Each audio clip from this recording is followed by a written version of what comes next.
Hello दोस्तों, एक बार फिर आप सभी का स्वागत है आपके अपने YouTube चैनल ज्ञान कलश में। अपने आप को तो बताने की आवश्यकता है नहीं, अब तक तो जान ही गए होंगे कि हम कौन हैं। नहीं जान पाए? जान गए होगे ना। तो चलो, फिलहाल आज हम आपके लिए लेके आए हैं यूनिट 3। सर, आपने यूनिट फर्स्ट तो पढ़ाया ही नहीं CUET का। यूनिट 2 खत्म हो चुका था, 70 क्वेश्चन ऑलमोस्ट 4 वीडियो में मैं लगवा चुका था। एक वीडियो में कॉन्सेप्ट और प्रैक्टिस सेट थे, बाकी की वीडियोस में आपके प्रैक्टिस सेट थे। जिन्होंने ना देखा हो वो प्रीवियस वीडियो पे जाके देख लेंगे। ठीक, मैंने यूनिट फर्स्ट अभी क्यों छोड़ रखा है आपको पता है? क्यों? क्योंकि 31 को बोर्ड का एग्जामिनेशन है, 31 को CBSE बोर्ड का अकाउंट्स का पेपर है। तो मैंने ये सोचा कि तब तक आपके बोर्ड के भी पॉइंट ऑफ व्यू से जितने भी चैप्टर्स हैं पहले हम उन्हें पढ़ा देते हैं, वहां तक चीजें आ जाएंगी। और जैसे ही आपका बोर्ड पेपर खत्म हो जाएगा और आप एकदम फ्रेश माइंड के साथ आओगे तो हम यूनिट फर्स्ट पढ़ा देंगे NPO। तो आपका सब कुछ कंप्लीट हो जाएगा। क्यों? क्योंकि NPO अभी आपने पढ़ा नहीं है। अभी मैं पढ़ा दूंगा तो आपका इतना इंटरेस्ट भी नहीं होगा, क्योंकि आपका फोकस अभी कहाँ होगा? बोर्ड एग्जामिनेशन पे होगा ना। तो इसीलिए जितने भी टॉपिक्स हैं, ये जितने भी टॉपिक्स मैं यहाँ पे पढ़ाऊंगा वो सभी आपके बोर्ड के पॉइंट ऑफ व्यू से बहुत इंपॉर्टेंट है। इतने इंपॉर्टेंट कि आपको क्या बताएं, मतलब अगर आप यहां से पढ़ लोगे तो अकाउंट्स में जो 20 क्वेश्चंस आने हैं ऑब्जेक्टिव, शायद वो कहीं से छूट नहीं पाएगा। और उसके साथ ही साथ अगर आपका कॉन्सेप्ट भी कहीं अप एंड डाउन होगा तो सारे कॉन्सेप्ट भी सही हो जाएंगे। तो फिलहाल बात की जाती है यूनिट 3 की। तो यूनिट 3 आपका है क्या? वो है रिकॉन्स्टिट्यूशन ऑफ अ पार्टनरशिप। अब ये क्या है सर? Reconstitution of partnership. हालांकि आप में से बहुत से बच्चों को ये पता भी होगा, लेकिन बहुत से बच्चों को ये आज भी नहीं पता होगा कि रिकॉन्स्टिट्यूशन ऑफ पार्टनरशिप होता क्या है। अगर उनसे पूछ लीजिए, जिस तरह हम लोग कभी वाइवा वगैरह लेते हैं तो वाइवा में पूछते हैं बच्चा बताओ रिकॉन्स्टिट्यूशन ऑफ पार्टनरशिप क्या है, तो बच्चा कहता है सर क्या बताएं, भूल जाता है। मतलब ऐसी चीज हमने पूछ ली जिस तरह कोई अजूबा पूछ लिया हो, ऐसा लगता है। तो ऐसी नौबत आज के बाद नहीं आनी चाहिए। रिकॉन्स्टिट्यूशन ऑफ पार्टनरशिप होता क्या है आज हम उसको जानेंगे, क्योंकि ये बच्चों को सभी पता होगा। जो मैंने चैप्टर्स के नाम लिखे ना यहाँ पे देखो, एक ये लिखा, ये लिखा, ये लिखा, इसको खूब पढ़े हो, इसके मैक्सिमम क्वेश्चंस लगाए हो। लेकिन जैसे ही पूछा जाता है चलो बताओ रिकॉन्स्टिट्यूशन ऑफ पार्टनरशिप, सिट्टी पिट्टी गुल, सर ये क्या है? ये तो पढ़े ही नहीं है। तो चलिए देखते हैं ये होता क्या है। अगर हिंदी में बात की जाए तो रिकॉन्स्टिट्यूशन का जो मतलब होता है पुनर्निर्माण होता है। हिंदी भी लिखना भूल गया, बताओ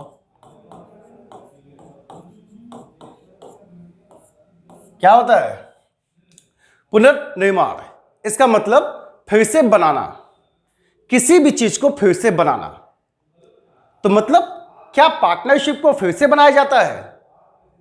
बिल्कुल सही है।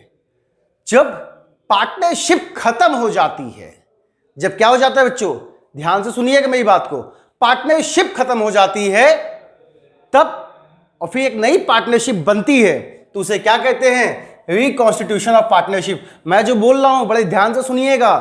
जब पार्टनरशिप खत्म हो जाती है, ना कि पार्टनरशिप फर्म। ध्यान से देखिएगा, जब आपके ये दो, मान लीजिए 4 लोग हैं, ये 4 पार्टनर हैं जिन्होंने मिलकर एक बिजनेस स्टार्ट किया। इन इंडिविजुअल्स को हम क्या कहते हैं पता है? ये जो इंडिविजुअल्स होते हैं हम इन्हें इंडिविजुअली क्या कहते हैं? पार्टनर कहते हैं। क्या कहते हैं? पार्टनर। इंडिविजुअली 4 लोग हैं, अलग अलग पर्टिकुलर एक एक आदमी को इंडिविजुअल हम क्या कहते हैं? पार्टनर कहते हैं। लेकिन इन सभी को मिला के एक साथ कलेक्टिवली हम क्या कहते हैं? इनको हम कलेक्टिवली कहते हैं फर्म। इनको क्या कहते हैं? Collectively firm. इंडिविजुअल क्या कहते हैं? इंडिविजुअली हम इन्हें पार्टनर कहते हैं, बट कलेक्टिवली फर्म कहते हैं। आपने जो अपनी बुक में चैप्टर पढ़ा था वो था डिसोल्यूशन ऑफ पार्टनरशिप फर्म। मतलब वहां पे ये सभी अलग हो जाते थे, इन सभी के बीच में कॉन्ट्रैक्ट टूट जाता था और ये घर चले जाते थे। एसेट्स को बेच दिया, लायबिलिटीज को दे दिया और ये घर चले जाते थे अपना अपना प्रॉफिट या लॉस बांट के। तो पूरी फर्म बंद हो गई, सब बंद हो गया।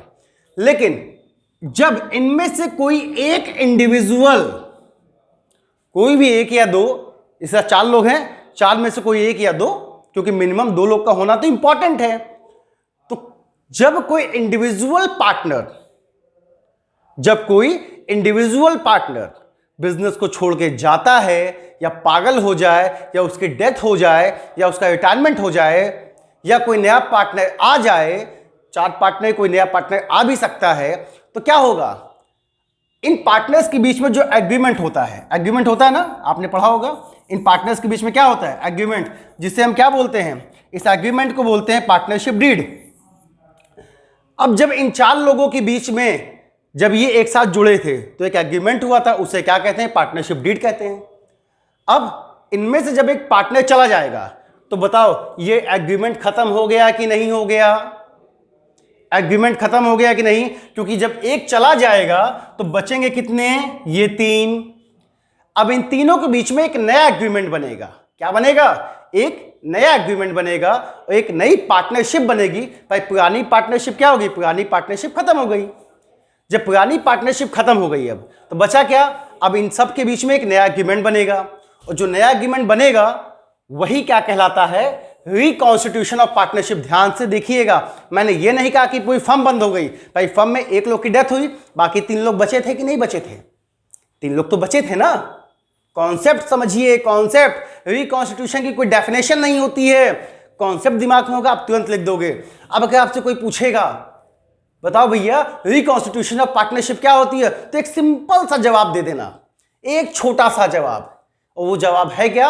कि सर अगर पार्टनरशिप एग्रीमेंट में कोई चेंज आता है, पार्टनरशिप एग्रीमेंट में कोई चेंज आता है तो पहला एग्रीमेंट तो खत्म हो गया और एक नया एग्रीमेंट बनता है। अगर पार्टनरशिप एग्रीमेंट में कोई चेंज आता है तो उसे हम क्या कहते हैं? रिकॉन्स्टिट्यूशन ऑफ पार्टनरशिप कहते हैं। हालांकि मैंने इतना लिख दिया है कि हौच पौच हो चुका होगा, फिलहाल फिर से देखते हैं, इसलिए मैंने सबको हटा दिया। तो अब एक सिंपल सा क्वेश्चन, रिकॉन्स्टिट्यूशन ऑफ पार्टनरशिप क्या होता है? तो एक सिंपल सा क्या जवाब दोगे? If there is any change in a partnership agreement, अगर पार्टनरशिप एग्रीमेंट में कोई चेंज होता है, कोई बदलाव होता है, तो बदलाव क्यों होगा?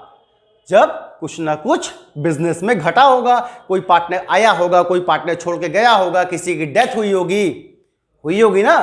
तो ऐसी कंडीशन में पुराना एग्रीमेंट खत्म हो जाता है और एक नया एग्रीमेंट बनाया जाता है, जिसे हम क्या कहते हैं? Reconstitution of partnership, not a partnership firm, क्योंकि पार्टनरशिप फर्म बंद होने के बाद कहानी खत्म। तो उम्मीद है ये चीज समझ में आ गई होगी। आ गई ना? आ गई हो तो लाइक जरूर कीजिएगा और वीडियो को ज्यादा से ज्यादा शेयर कीजिएगा, जिससे कि जिनको इसकी आवश्यकता हो वो इसमें आके यहां पे कुछ अच्छे से सीख पाए। ठीक है, तो चलो रिकॉन्स्टिट्यूशन ऑफ पार्टनरशिप अच्छे से समझ में आ गया। आगे बढ़े। तो आगे बढ़ने से पहले हम एक चीज आपको बता देते हैं, इस चीज को ध्यान से समझिएगा हमेशा दिमाग में। फिर एक लाइन कि पार्टनरशिप जब खत्म होती है तो पार्टनरशिप का क्या होता है? रिकॉन्स्टिट्यूशन। जब पार्टनरशिप खत्म होती है तो पार्टनरशिप का रिकॉन्स्टिट्यूशन होता है, लेकिन जब पार्टनरशिप फर्म खत्म होती है तो वो डिसॉल्व हो जाती है, तब बिजनेस ही बंद हो जाता है। मतलब पार्टनरशिप के खत्म होने से बिजनेस बंद नहीं होता, फिर से जो लोग बचे हैं उनके बीच में पार्टनरशिप हो जाती है, पार्टनरशिप का रिकॉन्स्टिट्यूशन हो जाता है।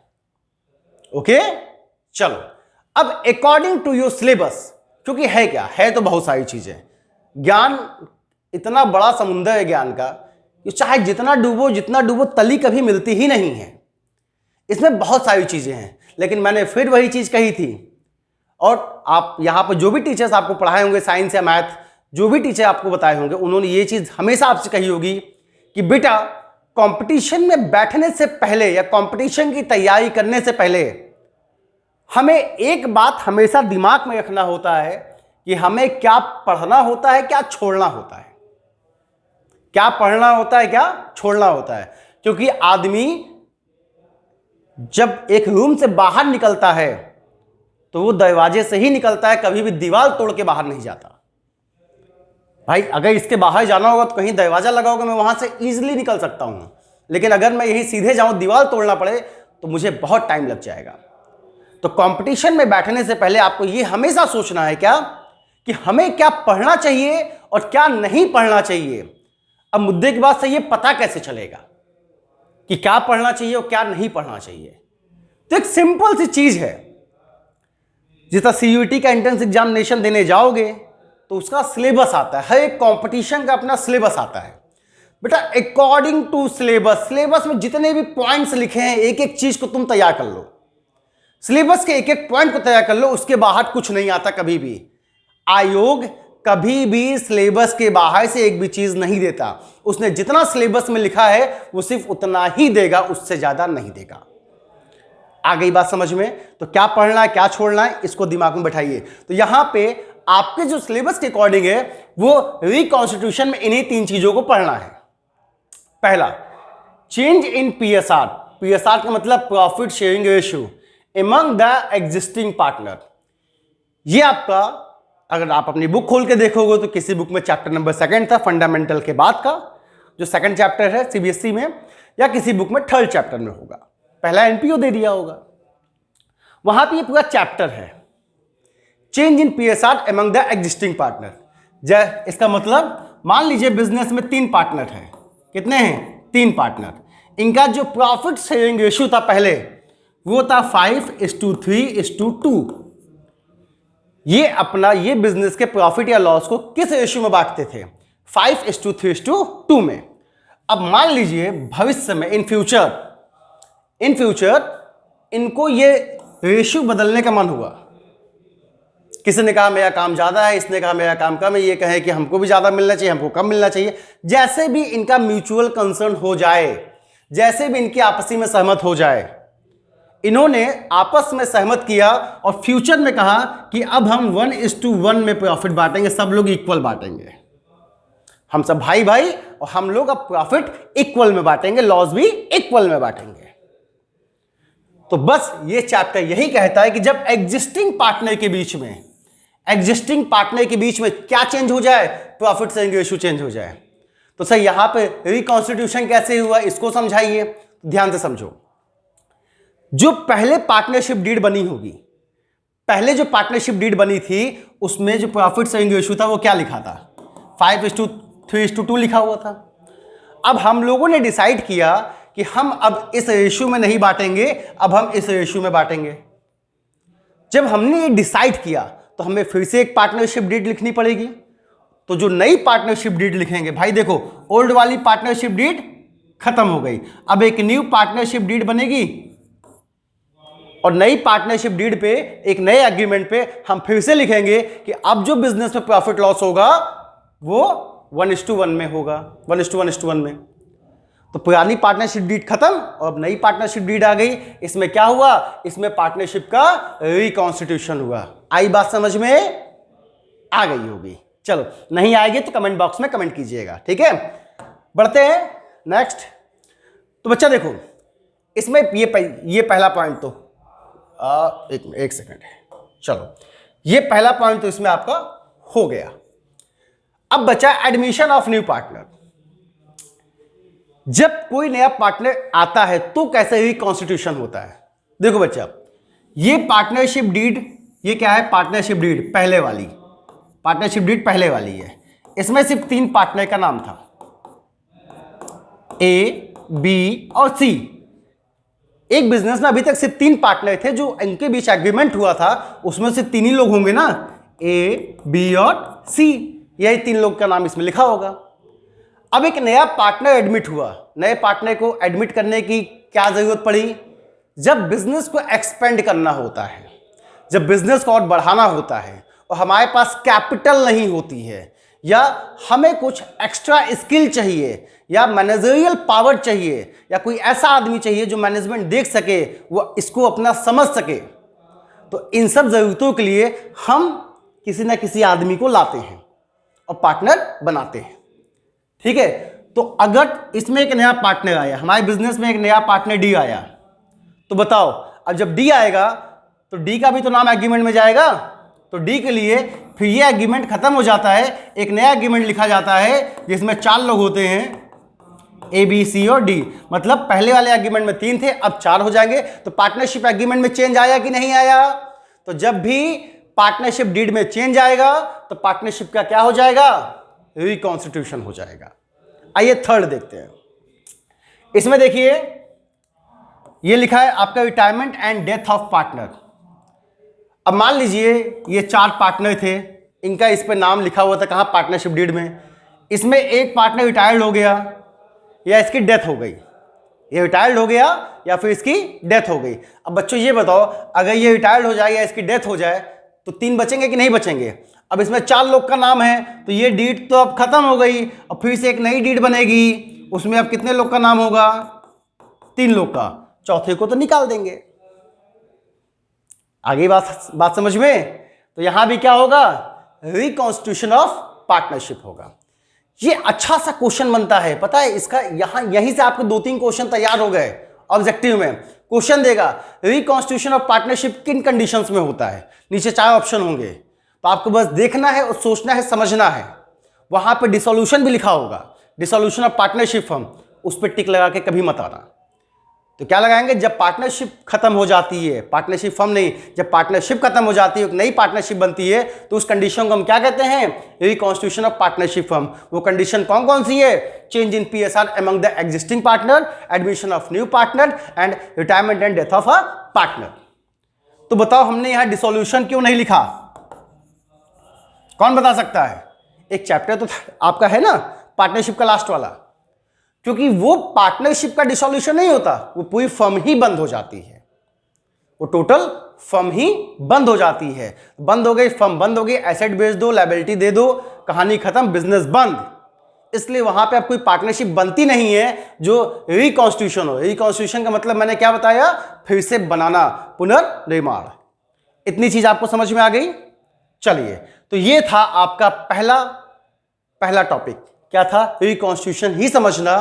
क्योंकि बच्चे इन सभी के क्वेश्चंस खूब लगाते हैं, उनको खूब आता है। अब लेकिन दिक्कत कहां पे फंस जाते हैं, उनसे जब पूछा जाता है कि बेटा ये बताओ, अच्छा रिकॉन्स्टिट्यूशन ऑफ पार्टनरशिप क्या होती है, तो बता ही नहीं पाते हैं। तो आज के बाद ऐसा नहीं होना चाहिए। हमारी क्लास देखने के बाद कभी ये मत कहिएगा कि सर मुझे ये चीज नहीं आती, या यहां पे डाउट है।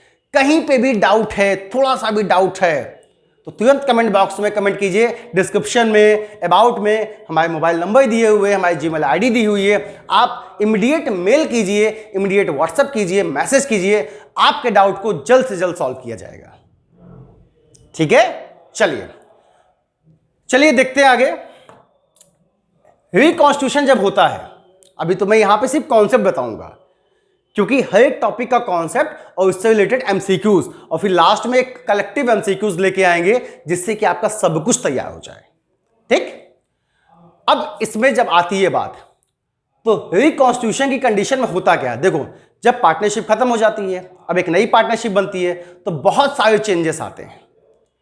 तो उन चेंजेस को यहां पे क्या होगा भाई, सिचुएशंस अलग अलग है ना, तीनों की सिचुएशंस अलग अलग है। यहां पे कोई ना पार्टनर आया ना कोई पार्टनर गया, आपस में ये इश्यू क्या हो गए, चेंज हो गया। यहां पे एक नया पार्टनर आ जाता है, यहां पे हमारे बीच का कोई चला जाता है, हमारे बीच का कोई चला जाता है। तो तीनों की सिचुएशन अलग अलग है, तीनों में चीजें भी अलग अलग होती हैं, बट कुछ कंबाइंड चीजें होती हैं जो सब में कॉमन होती हैं। आपको बस वही पकड़ना है जो सब में कॉमन है और जो सब में अलग अलग है। ध्यान से सुनिएगा मैं क्या बोलना चाहता हूं। इनमें जो चेंजेस आता है, रिकॉन्स्टिट्यूशन के टाइम जो चेंजेस आता है, इन सभी में कुछ चीजें कॉमन होती हैं। तो जब मैं बताऊंगा, पढ़ाऊंगा, कहूंगा ये कॉमन है, तो दिमाग में बैठा लीजिएगा, चाहे यहां पूछे, यहां पूछे, यहां पूछे, वो हमेशा कॉमन होता है। कुछ चीजों में ही चेंज आता है, बस उन्हीं चेंजेस को आपको सीखना है और पकड़ना है, और फिर भूलना नहीं है। तो चलिए आगे बढ़ते हैं और देखते हैं। सबसे पहले आता है आपका change in PSR among the existing partner. जब एग्जिस्टिंग पार्टनर के बीच में प्रॉफिट शेयरिंग रेशियो चेंज हो जाता है, तो फिर क्या क्या हमें पढ़ना पड़ता है, यहां पे क्या क्या चेंजेस देखने को मिलते हैं। तो मान लीजिए हम 4-5 लोग हैं, हम मान लीजिए 4 लोग हैं। कितने लोग, 4 लोग। अब हमारे बीच में जो पहले एक रेशियो था वो था 3:2:3:2।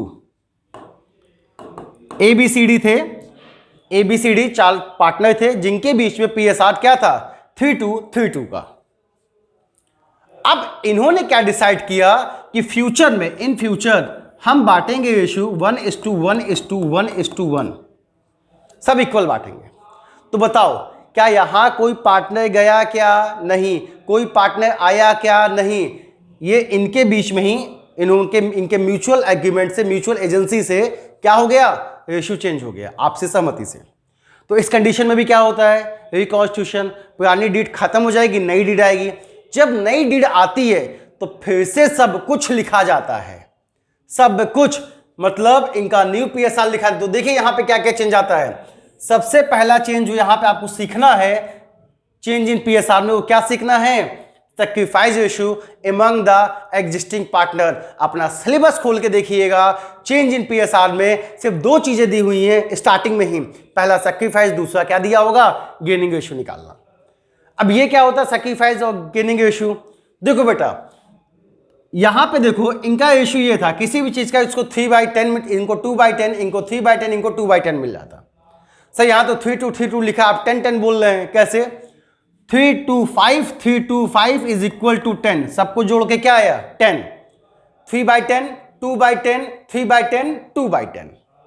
मान लीजिए पहले जो बिजनेस को फायदा हुआ था 1000 जब फायदा हुआ तो इनको ए को मिला था 3/10, कितना मिला? 300।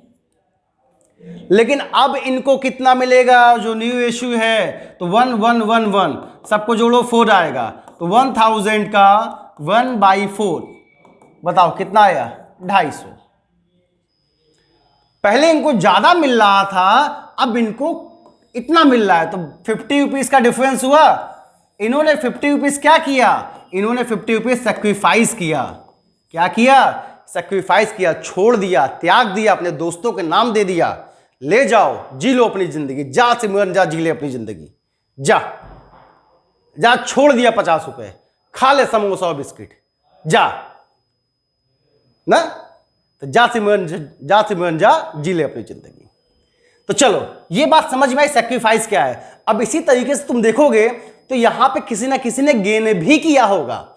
जैसे बी वाले महाशय को देखिए, बी वाले महाशय 1000 का इनको 2/10 पहले मिलता था ना। बताओ बच्चा कितना मिला? इनको मिलता था 200। अब देखिए अब इनको 1/4 मिलेगा, मतलब 1000 का 1/4 कितना मिलेगा? 250। ले लो, ए ने जो 50 छोड़ा था वो कौन पा गया? वो बी पा गया। पहले 200 मिलता था, अब 250 मिलेगा। बताओ 50 रुपीज प्लस हुआ कि नहीं? इनका 50 माइनस हुआ था, इनका 50 प्लस हो गया। इसी को कहते हैं सैक्रिफाइस रेशियो, गेनिंग रेशियो। जब रेशियोज बदलते हैं तो किसी को अपना हिस्सा छोड़ना पड़ता है, उसका छोड़ा हुआ हिस्सा कोई दूसरा पार्टनर पा जाता है। तो जो पाता है उसके लिए वो गेनिंग हो जाता है, और जो छोड़ता है उसके लिए वो सैक्रिफाइस हो जाता है। आ गया समझ में? निकालते कैसा, सब कुछ बताएंगे। पहले कॉन्सेप्ट सीखो, सिर्फ कॉन्सेप्ट का ये वीडियो है। ये वीडियो मैं सिर्फ कॉन्सेप्ट का बता रहा हूं, बाकी न्यूमेरिकल और प्रैक्टिस सेट तो मैं लेके आऊंगा ही आऊंगा, वहां पे दिक्कत नहीं होनी चाहिए। चलिए, तो उम्मीद है इसका कॉन्सेप्ट समझ में आ गया होगा। ये हो जाता है आपका पहला टॉपिक खत्म। अब ये मोस्ट इंपॉर्टेंट थिंग, क्या? गुडविल। इस चैप्टर में जो सबसे इंपॉर्टेंट चीज है वो यही है, गुडविल। गुडविल पता है बच्चों क्या होता है? क्या होता है? तो बहुत से बच्चे कहेंगे sir goodwill is intangible assets. Goodwill क्या होती है? इंटैंजिबल एसेट्स होती है, क्योंकि ना ये हमें दिखाई देती है और ना हम इसे छू पाते हैं। और हमारे सर जी ने पढ़ाया था कि ये बैलेंस शीट में कहां दिखाई जाती है? ये इंटैंजिबल एसेट्स और हेडिंग नॉन करंट एसेट्स में दिखाते हैं। नॉन करंट एसेट्स में एक हेडिंग होती है इंटैंजिबल एसेट्स, ये वहां दिखाते हैं। बताओ यहां से 2 क्वेश्चन आपके तैयार हो गए। गुडविल क्या होती है? गुडविल इंटैंजिबल एसेट्स होती है। बैलेंस शीट में कहां दिखाई जाती है? किस हेडिंग में? तो फिक्स एसेट की हेडिंग में। फिक्स एसेट में दिखाते हैं ना। नॉन करंट एसेट्स की जो हेडिंग है उसकी सब हेडिंग होती है फिक्स एसेट्स। और फिक्स एसेट्स में 2 एसेट्स आती हैं, एक होती है टेंजिबल एसेट्स, एक होती है इनटेंजिबल एसेट्स। होती है तो वो इनटेंजिबल एसेट्स में दिखाई जाती है। अब यहां पे बहुत सारी चीज आएंगी जो मैं आगे एक के बाद एक चलेंगे। तो सर ये तो आपने बता दिया, ये सबको पता होता है, किसी से पूछो बता देगा। गुडविल क्या है? इंटेंजिबल एसेट, जिसको ना छू सकते ना देख सकते हैं। हवा से हवा भी तो आती है, ना उसको छू सकते हैं ना उसको देख सकते हैं, क्या वो गुडविल हो जाएगी? नहीं बेटा, वो गुडविल नहीं होगी। ये होता है नेम एंड फेम। क्या होता है? Name and fame. जब किसी भी बिजनेस का नेम एंड फेम बढ़ जाता है, दिन पे दिन बढ़ता है, तो उसे हम क्या कहते हैं? उसे हम गुडविल कहते हैं। किसी की जो एक रेपुटेशन होती है, किसी की क्या जो एक रेपुटेशन होती है, वो भी क्या कहलाती है? गुडविल। अब जैसे हम ही हैं, हम हैं मान लो, अभी हमको हो सकता है जानने वाले बहुत कम लोग हों, कल को हो सकता है अगर आप बच्चों का प्यार इसी तरह बना रहा तो हो सकता है पूरा इलाहाबाद जानेगा, जो कि प्रयागराज हो चुका है, उसके बाद प्रतापगढ़ जानेगा, बिहार जानेगा, फिर धीरे धीरे पूरा हिंदुस्तान जानेगा ना। तो मेरी क्या बनेगी? Name and fame. और नेम एंड फेम को क्या कहते हैं? गुडविल कहते हैं। इतनी बात समझ में आई कि नहीं आई? समझ में आ गई? चलो अब बढ़ते हैं आगे। हाँ सर, यहां तो आपने सिर्फ इतना ही बताया, क्या इतना ही बताना? यस बेटा, इतना ही बताना है। कहीं भी नेम एंड फेम दिखाई दे, एक रेपुटेशन दिखाई दे, या गुडविल होती क्या है? Intangible assets. कहां दिखाते हैं? बैलेंस शीट के किस हेडिंग में? नॉन करंट एसेट्स में। किस हेडिंग में? फिक्स एसेट्स की intangible assets. Goodwill is an intangible assets. इतनी बात दिमाग में बैठा लेना बस। बाकी जो अकाउंटिंग ट्रीटमेंट है वो तो मैं अभी आगे बताऊंगा ही। अच्छा, मैं दावे से कह सकता हूं, एक क्वेश्चन पूछूंगा इससे रिलेटेड, बहुत से बच्चे कंफ्यूज हो जाएंगे। गुडविल कितने टाइप की होती है? गुडविल कितने टाइप की होती है? ये कैसा सर आपने क्वेश्चन पूछ लिया? नेम एंड फेम, रेपुटेशन, ये भी टाइप का होता है। गुडविल कितने टाइप की होती है? अगर पता होगा तो कमेंट बॉक्स में कमेंट जरूर कीजिएगा। नहीं पता होगा, अगर कमेंट नहीं आएगा तो मैं आगे बताऊंगा। आगे बताऊं कि अभी बता दूं? सर देखिए, टाइम है नहीं, बता दीजिए। सीयूटी का पेपर 1 महीने बाद है, कम से कम जानते हैं, नहीं तो आएगा तो क्या लगाएंगे। तो चलो बता ही देते हैं। गुडविल 2 ही टाइप की होती है, सिर्फ 2 टाइप की। या तो गुडविल परचेज होगी। क्या होगी? परचेज्ड होगी। एक गुडविल खरीदी जाती है, परचेज्ड गुडविल। ये कैसे सर? जैसे आजकल यूट्यूब पे बड़ा अच्छा एक कॉन्सेप्ट चला है, जो यूट्यूबर्स हैं अच्छे, उन्होंने एक बड़ा सिंपल सा कॉन्सेप्ट निकाला है। वो चैनल बनाते हैं, सब्सक्राइबर जुटाते हैं और चैनल को बेच देते हैं, सब्सक्राइबर सहित बेच देते हैं कि नहीं बेच देते, और कोई दूसरा उस चैनल को खरीद लेता है और उसके बदले में पैसे देता है ना। क्यों दिया? क्यों उस चैनल को लिया? क्यों उसके लिए उसने पैसे दिए? क्योंकि उस चैनल का नेम एंड फेम था, लोग उसे जानते हैं, लोग उसमें जुड़े हैं, तो हमें सीधे सीधे बैठे बिठाए सब्सक्राइबर मिल जाएंगे और हमारे चैनल का नेम एंड फेम हो जाएगा। तो हम उसके नेम एंड फेम के लिए उसको पैसा देते हैं ना। तो मतलब हमने गुडविल क्या की? परचेज की। हमने उसका नेम एंड फेम खरीद लिया और उस पर हमने अपना काम स्टार्ट किया। तो पहला टाइप कैसे होता है? जब गुडविल खरीदी जाती है। और दूसरा टाइप क्या होता है? जल्दी बताओ। जब गुडविल को खुद बनाया जाए। गुडविल जब सेल्फ जनरेटेड होती है। गुडविल जब सेल्फ जनरेटेड होती है, जब उसे खुद बनाया जाता है। बस बेटा, यही 2 टाइप्स की गुडविल होती है। तो उम्मीद भूलोगे नहीं। कितने टाइप्स की? कभी भी कोई पूछेगा तो 2 टाइप्स की। अब जैसे मान लो मैं यहां पे पढ़ा रहा हूं, मैं मान लीजिए कोई नेम एंड फेम नहीं, मुझे कोई नहीं जानता, सिर्फ आप जानते हो। आपने किसी से कहा, लोग मुझे जानते जानते मेरा नेम एंड फेम हुआ। तो बताओ, ये गुडविल क्या मैंने खरीदी किसी से या मैंने खुद बनाई? मैंने खुद बनाई। तो ये कैसी हो गई? सेल्फ जनरेटेड हो गई। हमने यहां पे खुद बनाई। एक कौन सी होती है? परचेज। मुझे कोई नहीं जानता, मैं सीधे चला गया किसी नेम एंड फेम वाले इंस्टीट्यूट में जाके खड़ा हो गया। मैं विकास सर के साथ जाके खड़ा हो गया। विकास सर को जानते हो? फैन हूं भाई उनका, क्या आप पढ़ाते हैं, मतलब मजा आ जाता है। कौन विकास सर? पता है? अरे इस चैनल पर नहीं पढ़ाते। उनका पूरा नाम है विकास दिव्यकीर्ति सर। अब तो बहुत सारे लोगों को याद होगा क्या पढ़ाते हैं, मतलब एक बार उनकी वीडियो कोई भी देख लेता तो फैन हो जाता है, तो मैं तो हूं ही।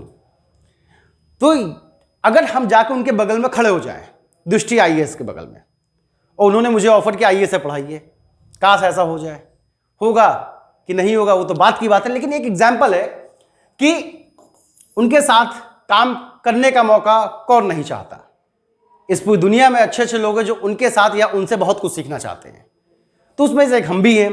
तो देखिए, सेल्फ जनरेटेड एसेट्स, अब हम उनके पास जाके खड़े हो जाएं और हमसे कहें सर अप्रोच मुझे कीजिए, सर मुझे पढ़ाना, तो लोग मुझे उनके थ्रू जानेंगे ना, तो वहां पे गुडविल क्या हो जाएगी, परचेज हो जाएगी, हमने खुद नहीं बनाई। लेकिन जब हम यहां पे खड़े होकर पढ़ाएंगे और आप मुझे जानेंगे, तो वो क्या होगी, वो गुडविल सेल्फ जनरेटेड होगी। तो गुडविल का ओवरऑल कॉन्सेप्ट तो आपको समझ में आ ही चुका होगा, आ चुका ना। तो चलिए आगे बढ़ते हैं थर्ड की तरफ। ये देखिए आया revaluation of assets and liability. Revaluation of assets and liability, नाम ही से पता चल रहा होगा, जब भी रिकॉन्स्टिट्यूशन होता है तो बिजनेस में हमेशा आपकी जितनी भी एसेट्स और लायबिलिटी होती है उसका क्या किया जाता है, रिवैल्यूएशन किया जाता है, फिर से मूल्यांकन किया जाता है, उसकी वैल्यू फिर से कैलकुलेट की जाती है। क्यों, मान लीजिए हम 3 लोग थे, एक लोग बिजनेस छोड़ के चले गए, रिकॉन्स्टिट्यूशन होगा, नया एग्रीमेंट बनेगा, तो जब भी नया एग्रीमेंट बनता है उस समय आपकी जितनी एसेट्स है और लायबिलिटी है उसकी फिर से वैल्यू लगाई जाती है और फिर से नए वाले एग्रीमेंट पेपर पे लिखा जाता है। तो इसीलिए ये चेंजेस बहुत इंपॉर्टेंट होता है और ये चेंजेस हमेशा रिकॉन्स्टिट्यूशन में हमेशा आता है। रिकॉन्स्टिट्यूशन में चेंज इन पीएसआर भी है, एडमिशन भी है, डेथ एंड रिटायरमेंट भी है, मतलब तीनों में ये कॉमन है, revaluation of assets and liability आपको देखने को मिलेगा। आपकी जितनी भी एसेट्स और लायबिलिटी है उसको रिवैल्यूट किया जाएगा, उसका फिर से मूल्यांकन किया जाएगा। चौथा, डिस्ट्रीब्यूशन ऑफ ये रिजर्व एंड एक्युमुलेटेड प्रॉफिट। जब रिकॉन्स्टिट्यूशन होता है तो बेटा हर एक चीज की जब वैल्यू की जा रही है, भाई प्रॉफिट शेयरिंग रेशियो चेंज हो गया, एसेट्स और लायबिलिटी की वैल्यू हो गई, फिर से वो वैल्यूट की गई, उनको लिखा गया, तो बिजनेस में जितने भी फंड होते हैं, reserve fund, general reserve fund, ये सब प्रॉफिट से बने होते हैं ना। क्यों बनाते हैं, फ्यूचर में होने वाले अनएक्सपेक्टेड लॉसेस से बचने के लिए फंड बनाते हैं। तो जब फिर से नया एग्रीमेंट होता है तो इन सब फंड को, ये जितने भी फंड होते हैं ये सब हम पहले बांट लेते हैं, पार्टनर्स आपस में बांट लेते हैं, कहते हैं फंड नोट सब खत्म, अब नई फर्म में नया फंड बनाएंगे। तो ये जितने भी आपके रिजर्व होते हैं, जो भी बिजनेस का एक्युमुलेटेड प्रॉफिट होता है, जब पुराना एग्रीमेंट खत्म होता है तो पुराने एग्रीमेंट के साथ साथ सब लोग जितने भी पुराने पार्टनर हैं इन सभी फंड को क्या कर लेते हैं, डिस्ट्रीब्यूट कर लेते हैं। सारा फंड खत्म, जितना फंड का पैसा होगा सब बांट लेंगे, सब प्रॉफिट का पैसा आपस में बांट लेंगे और कहेंगे अब यहां से काम खत्म, अब जो नई पार्टनरशिप बनेगी उसमें एक नया फंड बनेगा। अब नई पार्टनरशिप में नए तरीके से काम होगा, पुराना सारा फंड बांट लो और उसके बाद आगे देखा जाएगा। तो ये है डिस्ट्रीब्यूशन ऑफ आपका रिजर्व एंड एक्युमुलेटेड प्रॉफिट। तो चेंज इन पीएसआर में आपको क्या क्या चीजें पढ़नी है समझ में आ गया। पहला सैक्रिफाइस रेशियो, दूसरा गुडविल, तीसरा revaluation of assets and liability, चौथा डिस्ट्रीब्यूशन ऑफ आपका reserve and accumulated profit. Okay, आगे बढ़े, चलो। तो पहला टॉपिक आज हम लोग देखते हैं वो क्या है, सैक्रिफाइस एंड गेनिंग रेशियो। अभी तो इसके पहले टोटल कॉन्सेप्ट बता चुके हैं, अब इसे निकालते कैसे, इसकी कैलकुलेशन कैसे की जाती है, आइए सीखते हैं। तो एक छोटा सा एग्जांपल लेते हैं। मान लीजिए ए बी सी पार्टनर थे, इनका रेशियो था 3:2:1, ये पहले का रेशियो था, इसको कहते हैं ओल्ड रेशियो। ठीक, इन्होंने डिसाइड किया कि फ्यूचर में ये प्रॉफिट इक्वल बांटेंगे, ये हो गया इनका न्यू रेशियो। इतनी बात आ गई समझ में। ये हमेशा क्वेश्चन में दिया होगा कि एबीसी पार्टनर थे, उनका ये वो प्रॉफिट शेयरिंग रेशियो इसमें बांटते थे, उन्होंने डिसाइड किया कि फ्यूचर में वो 1:1 में बांटेंगे। तो ये ओल्ड हो गया, ये न्यू हो गया। कैलकुलेट सैक्रिफाइस रेशियो या गेनिंग रेशियो। तो बच्चों सैक्रिफाइस रेशियो का जो फॉर्मूला होता है वो होता है old ratio minus new ratio, old ratio minus new. और इसी का उल्टा हो जाता है गेनिंग का। गेनिंग का फॉर्मूला होता है new minus old, new minus old. Sir हमने तो ये पढ़ा है, हमने तो सिर्फ एक फॉर्मूला याद किया है और हमने सिर्फ याद किया सैक्रिफाइस का। उसमें से आंसर दो आते हैं, या तो पॉजिटिव आएगा या तो निगेटिव आएगा। हमने क्या सीखा है, सैक्रिफाइस रेशियो का फॉर्मूला लगाएंगे, पॉजिटिव आया तो सैक्रिफाइस, निगेटिव आया तो गेनिंग।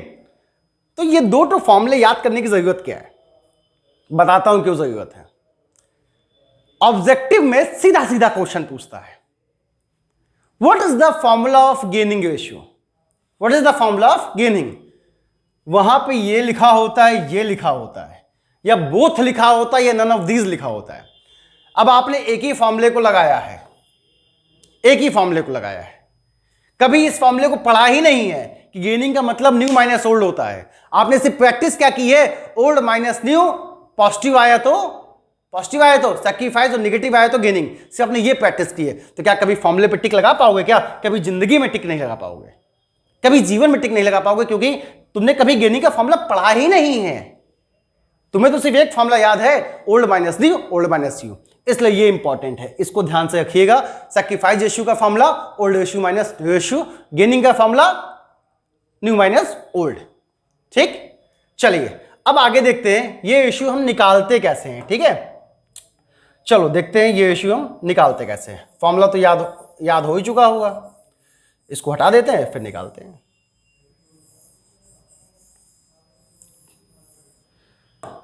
चलो बच्चों देखो कैसे इसको निकालते हैं। तो जो ए बी सी, हालांकि आपको निकालना आता भी होगा लेकिन फिर भी हम यहां पे बता देते हैं।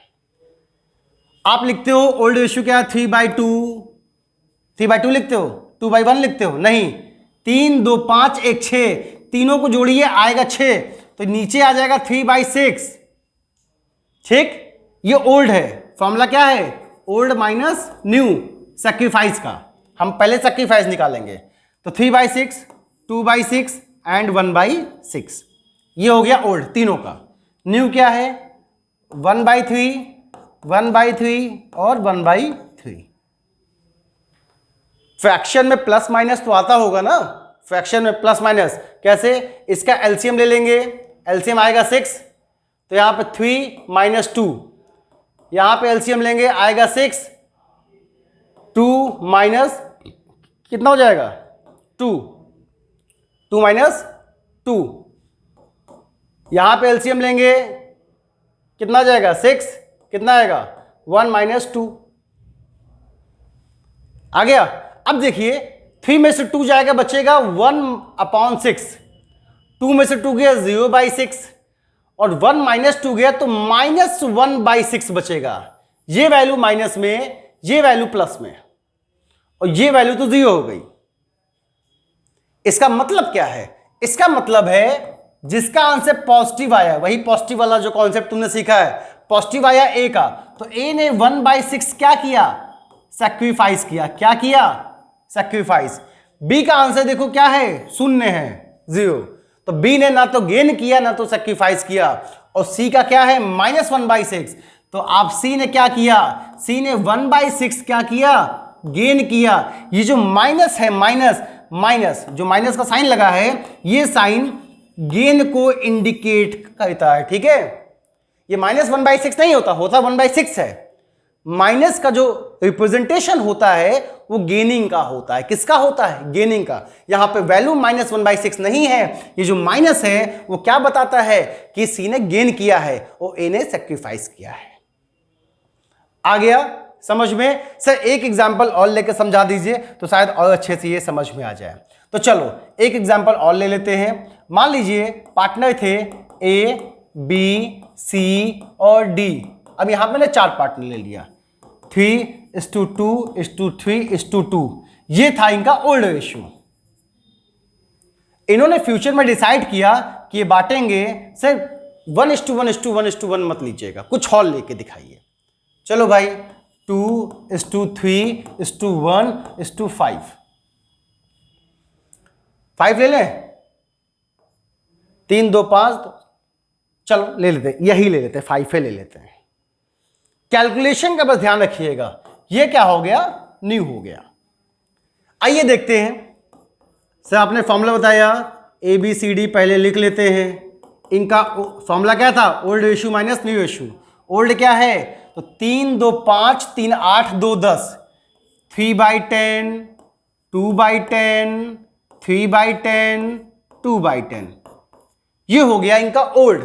न्यू क्या है, 2 3 5 1 6 5 क्या आया, 2/11, इसके बाद 3/11 1/11 5/11। अब बच्चा ये 11 देख के ही बड़ा कंफ्यूज हो जाता है, कहता है 11 तो सिर्फ 11 के टेबल में आता है, सर कैलकुलेशन बहुत बड़ी हो जाएगी, कैसे सॉल्व होगा। कुछ नहीं करना है, कुछ भी नहीं करना। जब भी ऐसी आए और इसका एलसीएम आपको निकालने में दिक्कत हो, वैल्यू बड़ी आए, ऐसा लगे कि नहीं निकल पाएगा, इन दोनों को मल्टीप्लाई कीजिए, कितना हो जाएगा, 110 हो गया।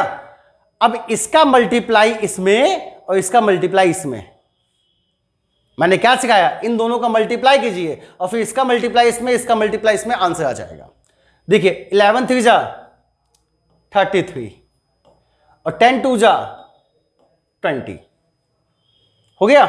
चलिए बताइए कितना बचेगा, तो ये बचेगा 11/110, सॉरी 11 13, क्या बचेगा 13/110। ठीक, सेम चीज हमने यहां पे की, 11 10 जा 110, इसका मल्टीप्लाई इसमें, इसका इसमें, 11 2 जा 22 10 3 जा 30, बताइए कितना बचेगा। यहां तो सर -8/110 बचा है, वेरी गुड। तो ये माइनस क्या दिखाता है, माइनस दिखाता है यहां पे गेनिंग को, ठीक है।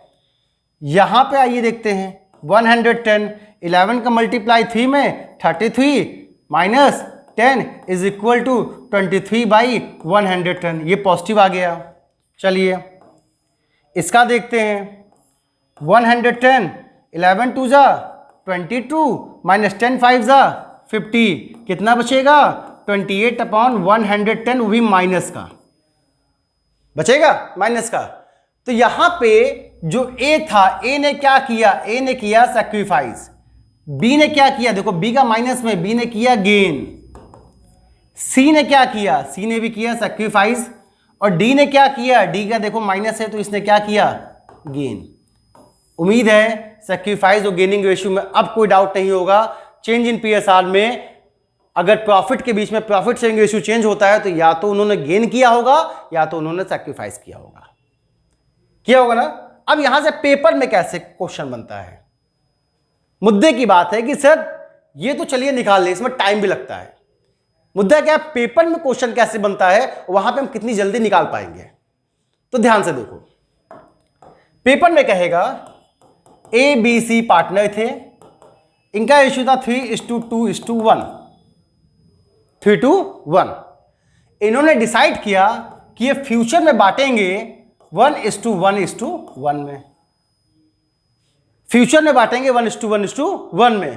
तो बताओ सी का गेनिंग रेशियो क्या होगा, सी का कौन सा रेशियो पूछ रहा है, गेनिंग रेशियो पूछ रहा है, सी का गेनिंग रेशियो क्या होगा। अब तुरंत फॉर्मूला लगाओगे ओल्ड माइनस न्यू, हो जाएगा गलत, इसलिए मैंने फॉर्मूला बताया था, याद कर लेना। गेनिंग पूछेगा तो आपको यहां तुरंत ऐसे लिखना न्यू माइनस ओल्ड। अब न्यू क्या था, सी का 1/3 था, और ओल्ड क्या था 3 2 5 1 6 1/6 था। चलो ठीक, मान लीजिए यहां पे ये तो एक एग्जाम्पल में है एस्टिमेटेड, यहां गेन होता है नहीं, आइए देखते हैं। एलसीएम आएगा 6, 3 2 जा 6 और -1, 2 - 1 बराबर 1/6 आ गया। तो यहां पे सी ने कितना गेन किया था, 1/6 गेन किया था। तो उम्मीद है आप सबको ये चीज समझ में आ चुकी होगी कि कैसे गेनिंग निकालेंगे, कैसे सैक्रिफाइस निकालेंगे। तो एग्जाम में जो एमसीक्यूज बनते हैं वो तीनों का नहीं पूछेगा, कभी कभी तीनों का भी पूछ लेता है, नहीं तो पर्टिकुलर ए बी सी का पूछेगा कि ए ने क्या किया, सैक्रिफाइस किया कि गेन किया, ए ने कितना सैक्रिफाइस किया, बी ने कितना गेन किया, बी और सी ने क्या किया। ऐसे क्वेश्चन यहां पे पूछे जाते हैं। तो आज का ये कॉन्सेप्ट खत्म हो जाता है सैक्रिफाइस एंड गेनिंग रेशियो का। कोई दिक्कत? तो चूंकि समय ज्यादा होगा, हो सकता है आप ज्यादा पढ़ा दूं तो आपके ऊपर से बाउंस हो जाए। हालांकि ये चीजें बाउंस होने वाली नहीं है, लेकिन उसके बाद भी थोड़ा थोड़ा पढ़ते हैं। मान लीजिए अभी भी आप में से बहुत सारे ऐसे बच्चे हैं, और खासकर कॉमर्स के बच्चे हैं, वो इत्मीनान से बैठे रहते हैं, पेपर ऊपर सब हो जाएगा, देखा जाएगा जो होगा। तो थोड़ा थोड़ा पढ़िए और सीखिए और इससे रिलेटेड प्रैक्टिस कीजिए। तो इसके आगे जो कल हम पढ़ेंगे वो है revaluation of assets and liability. तो आज हमने क्या पढ़ा? आज हमने टोटल कॉन्सेप्ट पढ़ा। रिकॉन्स्टिट्यूशन होता क्या है, किन किन कंडीशन में होता है, पार्टनरशिप डीड खत्म हो जाती है तब रिकॉन्स्टिट्यूशन होता है, कि पूरी फर्म डिसॉल्व हो जाती है तब होता है। पूरा कॉन्सेप्ट पढ़े, कंडीशंस पढ़े, फिर एक एक कंडीशंस को चेंज इन पीएसआर में किन किन टॉपिक को पढ़ना है। तो किन किन टॉपिक को पढ़ना है? पहला था सैक्रिफाइस गेनिंग, दूसरा होगा ये revaluation of assets and liability, तीसरा टॉपिक होगा गुडविल, चौथा होगा distribution of profit and reserve. आप अपना सिलेबस उठा के देख लीजिएगा, यही 4 टॉपिक दिए हुए हैं, पांचवा कोई टॉपिक ही नहीं है। हालांकि बुक में भी यही 4 टॉपिक दिए, पांचवा कोई टॉपिक ही नहीं दिया होगा। तो ये पूरा चेंज इन पीएसआर आपको अच्छे से पढ़ना है और मैं एक एक छोटी से छोटी चीज बताऊंगा। ठीक है? तो बस बच्चों आज के लिए इतना ही काफी। मिलते हैं नेक्स्ट वीडियो में, जिसमें हम 2 से 3 कॉन्सेप्ट पढ़ा देंगे। तो दो लेक्चर्स में ये चैप्टर आपका कंप्लीट हो जाएगा, इसके सारे कॉन्सेप्ट्स हो जाएंगे। इसके बाद फिर हम एमसीक्यूज की सीरीज लेके आएंगे, कम से कम 2 से 3 वीडियो, जिसमें हम 50 to 70 क्वेश्चन या 80 क्वेश्चन तक मैक्सिमम लगा लेंगे। और यहां से आया हुआ एक भी क्वेश्चन हम छोड़ेंगे नहीं, चाहे वो बोर्ड एग्जामिनेशन में हो, चाहे वो सीयूटी में हो, क्योंकि आप सभी ज्ञान कलश के बच्चे हो। आप सभी ज्ञान कलश के बच्चे हो। यहां पे मैं जितनी भी चीज बताऊंगा, अगर आपने पढ़ लिया, हालांकि कॉन्सेप्ट को दिमाग में बैठा लिया, तो क्वेश्चन बनेगा कहां से? कॉन्सेप्ट के अलावा कहीं बाहर से बनेगा क्या? कॉन्सेप्ट होगा, एक एक चीज सॉल्व हो जाएगी। और कॉन्सेप्ट ही नहीं है, याद किए हो तो बेटा याद की हुई चीज हमेशा भूल ही जाती है, और उसे हमेशा याद करना ही पड़ता है। इसलिए याद मत कीजिए, कॉन्सेप्ट को सीखिए। और ये ज्ञान कलश के माध्यम से आपको एक एक कॉन्सेप्ट सिखा दिया जाएगा। कभी किसी भी चीज में आपको कोई समस्या हम आने नहीं देंगे, ये हमारा संकल्प है और आपसे वादा है। तो मिलते हैं कल और कंटिन्यू किया जाएगा revaluation of assets and liability and goodwill. Okay बच्चों, तो thank you for today, tata and bye bye.